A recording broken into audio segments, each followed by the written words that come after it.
Nini mwanadamu ale? Imekuwa ni mjadala mkubwa sana duniani kote. Tumekuwa tukisema kwamba chakula ni dawa, lakini swala ambalo halina majibu kwa watu wengi ni chakula gani hicho ambacho ni dawa? Angali bado ukijaribu kuangalia kwamba ukienda kwa mtaalamu huyu atakwambia kwamba kula hiki, mwingine anakwambia hiki usile, ukienda huku kwingine anakwambia mtu kula hiki usiweze kutumia. Kwa hiyo unajikuta kwamba mtu anashindwa kwamba kama chakula ni dawa, kwa nini kuna baadhi ya vitu nakatazwa? Ambapo ukijaribu kuangalia katika mtaza huo kwamba ukienda kunaambiwa hiki, mkija huku tena nakuwa tofauti, inakwambia kwamba licha ya kwamba chakula ni dawa, lakini baadhi ya vyakula pia ni magonjwa. Kuna baadhi ya vyakula ambavyo vinachochea magonjwa, lakini kuna baadhi ya vyakula ambavyo vinaweza vikafanya kazi ya kukinga na kutibu magonjwa. Katika tafasiri hiyo na kutambua upana wa jambo hilo na umuhimu wa kuwafahamisha watu ambao wananisikiliza, nyinyi ambao mnanisikiliza, nini au ni chakula kipi ambacho ni dawa. Video ya leo niko hapa kwa ajili ya kuangazia vyakula ambavyo vina uwezo wa kuweza kukinga magonjwa na kutibu magonjwa mbalimbali kama pressure, sukari, matatizo mengine kama vidonda vya tumbo au masuala ya acid reflux na magonjwa mbalimbali. Ni vyakula gani hivyo ambavyo hakika hivyo vyakula ni dawa na chakula kinaweza kweli kikatibu? Basi kama unataka kufahamu kwa kina juu ya vyakula hivyo, twende sambamba. Upo nami Emmanuel Mpalie, nutrition specialist. Mada ambayo iko hewani ni vyakula ambavyo vina uwezo kukinga mwili dhidi ya magonjwa na vina uwezo pia kuweza kutibu magonjwa ya aina mbalimbali. Kiufupi tu kwamba niweze kusema kwamba swala la lishe ama chakula ndo kitovu cha magonjwa au ndo chanzo cha magonjwa. Wakati huo huo pia chakula hicho hicho ama lishe ndo kitovu cha uponyaji ama ndo dawa ya magonjwa yaliyo mengi ambayo yanahangaisha watu wengi sana. Changamoto tulionayo tu kwenye masuala ya katika upande wa chakula kwamba ni dawa ni kwamba ni vyakula gani hivi ambavyo vina nguvu tiba na vinaweza vikatibu magonjwa hayo ambayo yanamshambulia mwanadamu. Nikufahamishe tu kwamba vyakula hivi nimeviweka kwenye makundi 6 na kuomba unisikilize kwa makini. Kundi namba 1 la chakula ambacho kina uwezo wa kukinga mwili na kuweza kutibu magonjwa mbalimbali ni kundi la vyakula vya mboga mboga ama mboga za majani. Ambao kundi hili inahusisha vyakula gani? Inahusisha mboga za majani aina zote unazozijua wewe, ziwe za kienyeji ama ambazo tunalima mashambani. Inaweza ikawa ni mchicha, inaweza ikawa ni tembere, inaweza ikawa ni spinach, inaweza ikawa ni chinese, inaweza ikawa ni figiri. Mboga zote za majani, habari za cabbage, broccoli, cauliflower, nyanya chungu, biringanya, kitunguu, hoho, karoti, ukija habari za tangawizi, vyote hivyo viko kwenye kundi la mboga mboga na ambavyo vinafanya kazi ya kutibu. Tutaweza kuangalia kwa nini vyakula hivi vina uwezo kukinga mwili dhidi ya magonjwa na kutibu magonjwa ya aina mbalimbali. Tutakuja kuona sababu vina nini zaidi vyakula hivyo. Kundi namba 2 ambalo inatakiwa ulifahamu kwamba linaweza ikasaidia kukinga na kutibu magonjwa ni matunda aina zote. Yanaweza kuwa ni matunda pori au yanaweza kuwa ni matunda ambayo tunayalima. Matunda yote kuanzia ambayo za maembe, ndizi mbivu, strawberries, apple, papai, chungwa, zambarau, zabibu, matikiti maji, nanasi na matunda mengine kadha wa kadha. Aina zote zinafanya kazi kwenye kukinga mwili dhidi ya magonjwa na kutibu magonjwa. Kwa hiyo hii ni kundi namba 2 ambalo unatakiwa ulifahamu. Kundi namba 3 ambalo unatakiwa pia ulifahamu ni kundi la vyakula jamii ya mikunde pamoja na mbegu. Kwa wewe ambao huelewi vyakula jamii ya mikunde ni pamoja na vifuatavyo: maharage, mbaazi, njegele, kunde, choroko, dengu, njugumawe na soya. Hivyo ni vyakula jamii ya mikunde. Kwa upande wa vyakula jamii ya mbegu ni sambamba na karanga, mbegu za maboga, mbegu za alizeti, korosho, ufuta, mbegu za chia seed, mbegu za flax seed, kuna hizi karanga rose ambazo kana almond, Brazilian nuts na jamii ya mbegu nyingine. Yani vipo vingi ambavyo kwenye list inakuwa vingine, hata masuala ya walnuts vyote vinafanya kazi ya kuweza kulinda mwili dhidi ya magonjwa na kuweza kutibu magonjwa. Hilo ni kundi namba 3 ambayo natakiwa ulifahamu. Kundi namba 4 ambayo natakiwa ulifahamu ni vyakula jamii ya nafaka. Kuna mahindi, kuna mtama, kuna ulezi, kuna ngano ambayo hajakobolewa na habari za mchele wa brown. Fahamu tu kwamba hizi nafaka ni zile ambazo hazijakobolewa. Sisemi, naposema mahindi sisemi habari za sembe. Kama ukiamua kula ugali, hakikisha unakula ugali wa dona ambao unakuwa na virutubisho vyote, hakuna hata kimoja ambacho kimeweza kuondolewa. Kwa hiyo unapozungumza nafaka, nazungumza nafaka ambazo hazijakobolewa, uweze kufahamu kitu cha design hiyo. Lakini hili ni kundi namba 4. Kundi la 5 na la mwisho ni vyakula asili ya mizizi na ndizi mbichi, ambapo asili ya mizizi hapo ni sambamba na viazi mviringo, viazi vitamu, kuna mihogo, kuna magimbi, kuna viazi vikuu, kuna masuala ya ndizi za kupika. Kundi hili nalo pia ni vyakula ambavyo vinasaidia kwenye masuala ya kukinga mwili dhidi ya magonjwa na kuweza kusaidia kutibu magonjwa ya aina mbalimbali.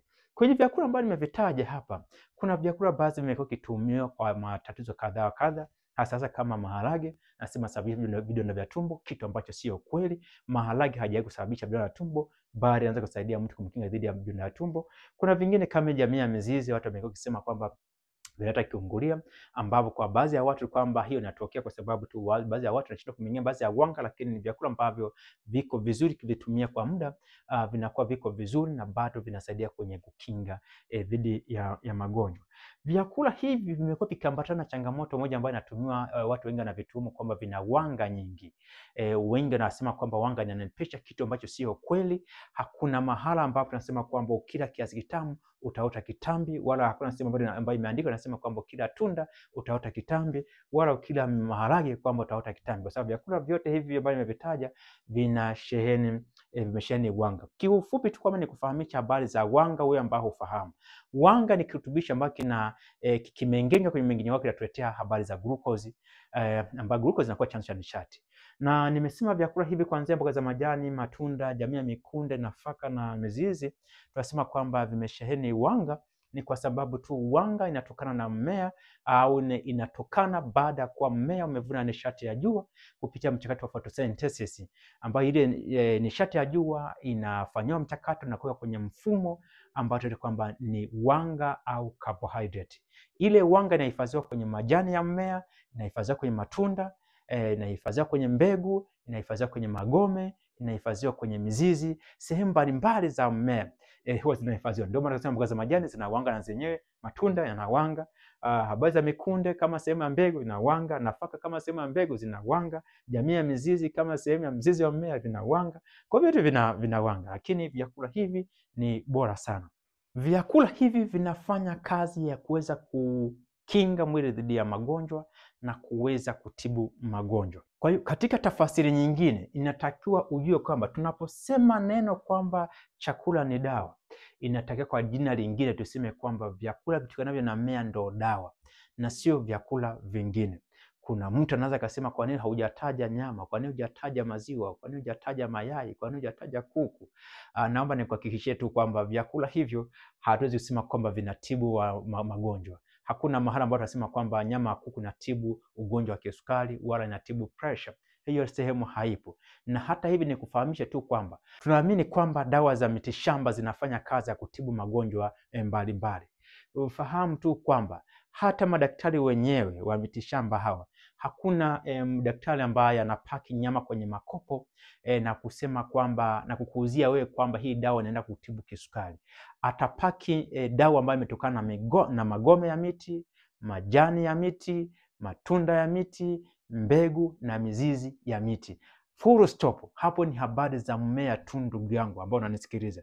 Kwa hiyo kama wewe unaamua tu kula kama ni nyama, wewe kula, lakini sisi kutambia kwamba nyama iko kwenye vyakula ambavyo vinaweza kukinga mwili dhidi ya magonjwa na kutibu magonjwa ambayo yanamshambulia binadamu. Hapana, hiyo sehemu haipo.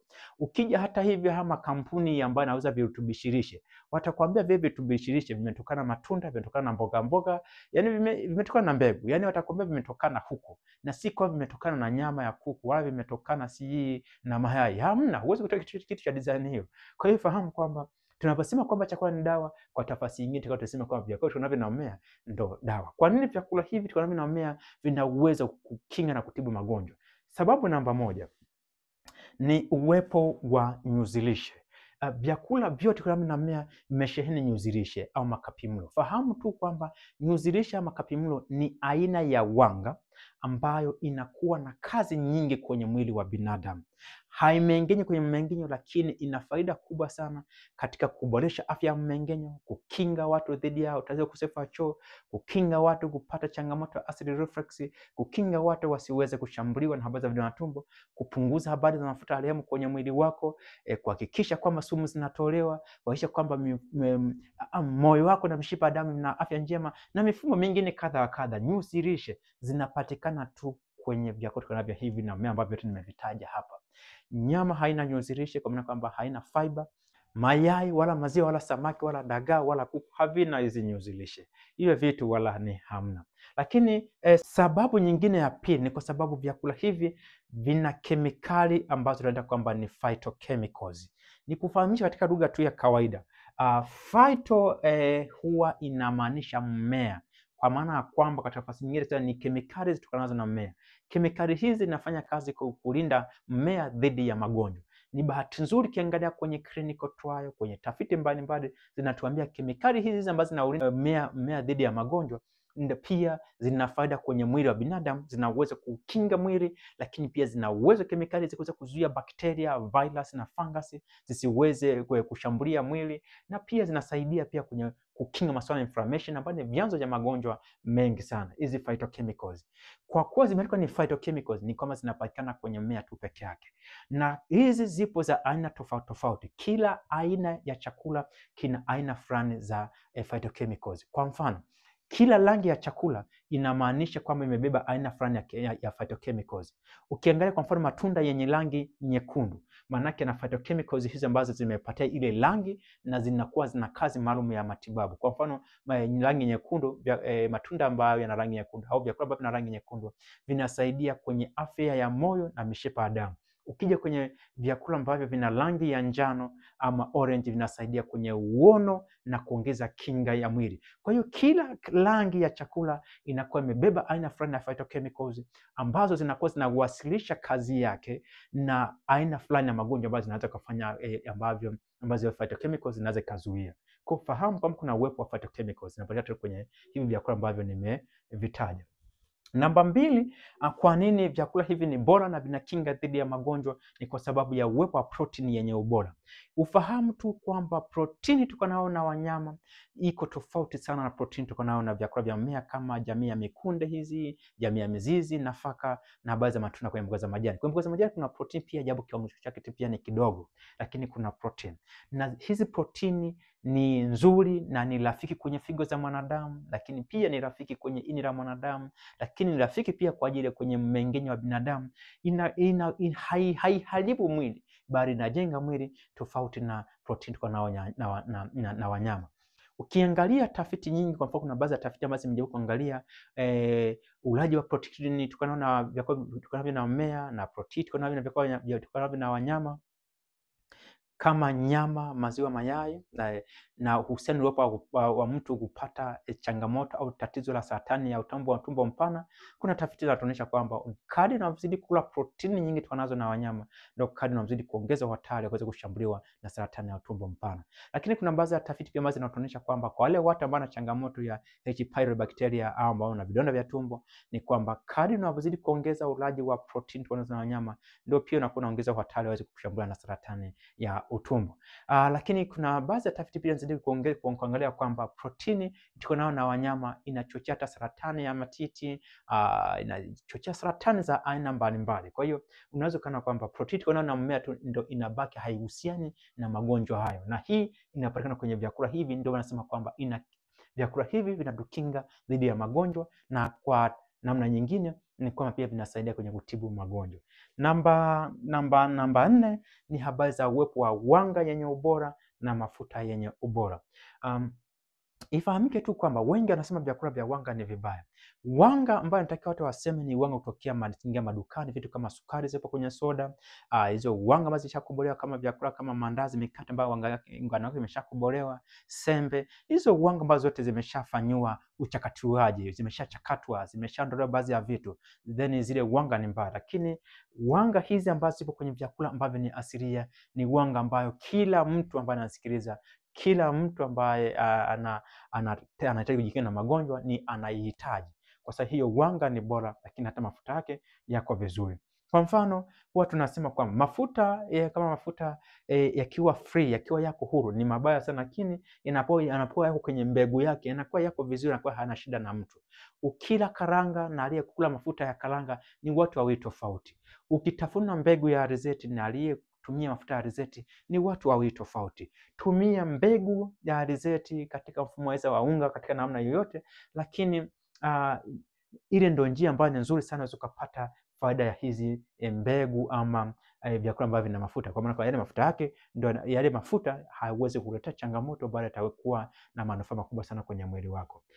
Kuna issue nyingine ambayo nataka ufahamu kwamba namba 5 ni kwa sababu vyakula nilivyovitaja vyote hivi vina kiwango kingi cha vitamin C. Fahamu tu kwamba vitamin C inapatikana kwenye vyakula tofauti na mmea.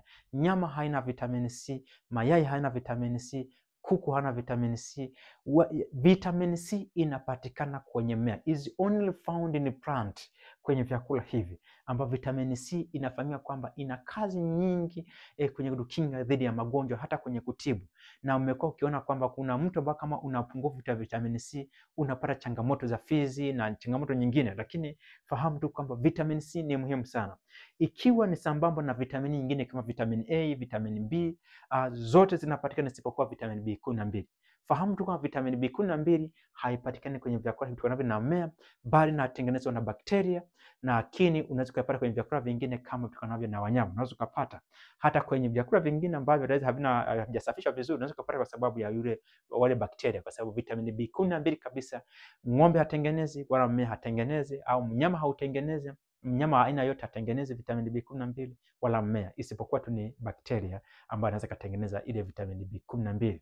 Lakini kwa vyakula vingi tukana na wanyama vina vitamin B12, na ni kwa sababu ya wale bakteria ambao kwenye utumbo wa wale wanyama ambao wakishatengeneza vitamin B12, basi wale wanyama kupitia utumbo wao huwa wanafunza ile vitamin B12 na inakuwa ni sehemu ya miili yao. Ndio unakuta ukila kama ni nyama unaweza kupata vitamin B12. Ni tofauti na kwenye swala la mmea, lakini vitamini nyingine zote zinapatikana. Habari za madini aina zote yanapatikana kwenye vyakula hivi vya mmea. Hakuna aina yoyote ya madini ambayo huwezi kupata kwenye vyakula ambavyo nimevitaja hapa, kwa sababu madini yanaanzia ardhini. Kutoka ardhini, kabla ng'ombe hajapata, kabla mbuzi hajapata, kabla mnyama yote hajapata, yanapitia kwanza kwenye mmea. Ndio wanasema kwamba mmea, vyakula vyote tunavyo na mmea vimesheheni madini ambayo wewe unahitaji. Kwa hakuna namna ambayo unaweza kupata upungufu wa madini wa aina yote. Hawa watu wanasema kwamba si mifupa imekosa madini ya calcium. Kwa nini ukose madini ya calcium kama unakula vyakula hivi ambavyo vinapatikana kutokana na mmea? Kwa hiyo ufahamu kama kuna madini ya aina yote hizo. Kuna madini ya aina zote kwenye vyakula hivi. Mwisho niweze kusema tu kwamba vyakula hivi vyote tunavyo na mmea havina mafuta ya rehemu, havina cholesterol. Vyakula hivi tunavyo na mmea ni zero cholesterol. Kwa hakuna namna ambavyo vinaweza kushambulia mfumo wa mzunguko wa damu, kwa maana mshipa wa damu na moyo wake. Hakuna hiyo namna. Nafahamu tu kwamba Kwa kuwa havina, kwa vinakuwa viko salama na kufanya unakuwa uko salama kutoka kwenye magonjwa mbalimbali ambayo ingeweza kuja kwa sababu ya ongezeko la mafuta ya rehemu ama kwa sababu ya ulaji wa mafuta ya rehemu. Kuongezea tu kidogo kwamba vyakula hivi vinasaidia kuondoa sumu mwilini. Ni vyakula vitu na mmea tu na ambavyo vina nguvu ya kuweza kuondoa sumu mwilini kupitia kuongeza uwezo wa ini lako, kwa sababu ini ndio kiungo ambacho kinafanya kazi ya kuweza kukusanya sumu zote na kuja kuzimwaga kwenye utumbo ambapo zinakuja kutolewa nje kwa njia ya haja kubwa. Kufahamu kwamba vyakula hivi vinafanya kazi ya kuondoa sumu. Kwa wale ambao walikuwa hawafahamu, fahamu hivi ndio vyakula ambavyo nimevitaja ambavyo vina uwezo wa kuweza kukinga mwili dhidi ya magonjwa na kutibu magonjwa ya aina mbalimbali. Kwa hiyo hakikisha vinakuwa sehemu ya ulaji. Na ulaji wa vyakula vitokanavyo na huu mmea ambao nimevitaja tunaita kwamba ni plant-based lifestyle au ni plant-based diet. Ni ulaji ambao vitokanavyo na mmea, whole plant-based diet au whole plant-based lifestyle medicine. Ni aina ya mfumo tiba ambao unahusisha ulaji wa vyakula vitokanavyo na mmea. Na huo ndio ambao umezingatiwa kwenye tafiti nyingi na kuna clinical trial nyingi ambazo zinathibitisha ubora na ufanisi wa vyakula hivi dhidi ya magonjwa mbalimbali. Kwa kama ulikuwa ufahamu na ulikuwa unashangaa kwamba kwa nini nitumie hiki, kwa nini naambiwa hivi, huu ndio uhalisia. Hivi vyakula ndio ambavyo vimekuwa vikilinda wazee wetu. Vyakula hivi ndio ambavyo vimekuwa vikifanya wazee wetu waweze kuishi miaka mingi sana. Tatizo dakika sasa tu kama tumetoka kwenye vyakula hivi tunakula maprotein mengi, mafuta mengi. Na hakuna namna ambavyo utapata protein bila kupata mafuta mengi. Wengi wanasema tu bana protein, lakini protein na mafuta ni kama mke na mume. Ni kwamba kadri unazidi kuongeza ukula protein ndio kadri unazidi kuongeza ulaji wa mafuta, kwa sababu nyama yote ambayo hakuna nyama ambayo ina protein tu peke yake. Nyama zenye protein na zina mafuta tu wakati huo pia. Kwa hiyo fahamu hayo. Basi ni kushukuru wewe kwa kuitazama video hii mwanzo mpaka mwisho. Ulikuwa nami Emmanuel Mpalie ambaye kitaaluma ni nutrition specialist. Nikutakia wakati mwema, kwaheri.